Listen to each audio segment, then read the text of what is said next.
맛있다.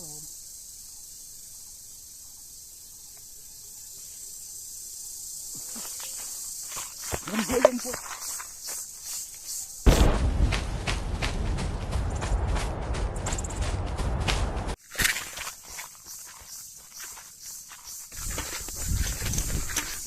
Đến tục.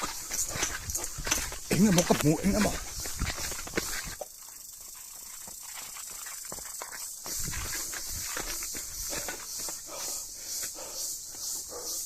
Mà đón phát tụi em là bằng chứ mà.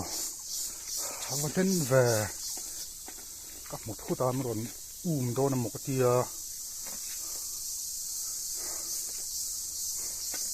cho nó chẳng đấy.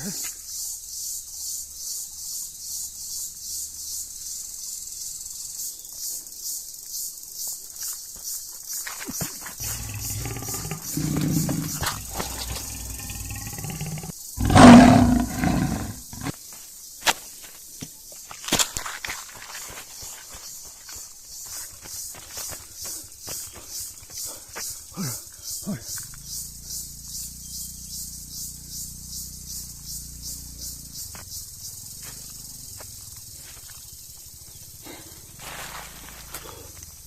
Đến ra mày à, cứ sặc cây chuột diền khóc mày.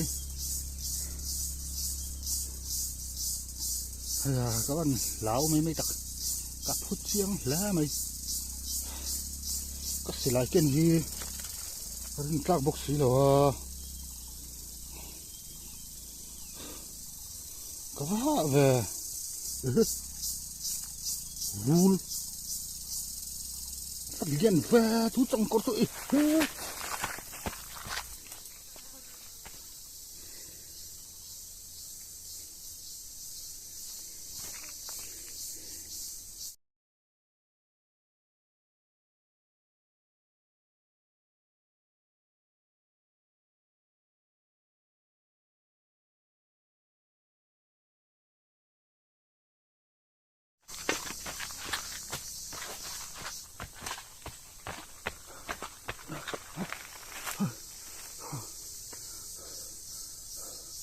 với ver khét tụi có vật chết về kalau tak kher này dan lom và họ đây với chưa kỳ độ a mày sợ lắm hổ có vật hạ về tuy nhiên tụi là cái tiếng bốc xí đâu ạ, đặc tuy là hal khắp mấy lùi túi cái in xuôi đòn trên mặt ốm em là bằng chung bọc hay cái in xuôi đòn tụi nó nấu pon nấu đọt khắp anh in buồn na này đòn hi mà xả là mấy tụi cái nó trang cái lẩu xe lẩu ha cả tụi nó hal tàu bốc xe kan chụp phải lúc này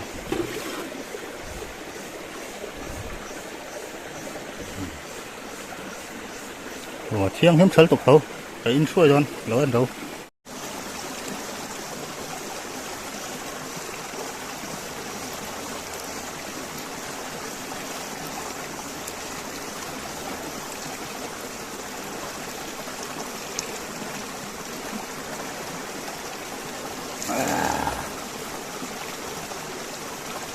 Hút mấy à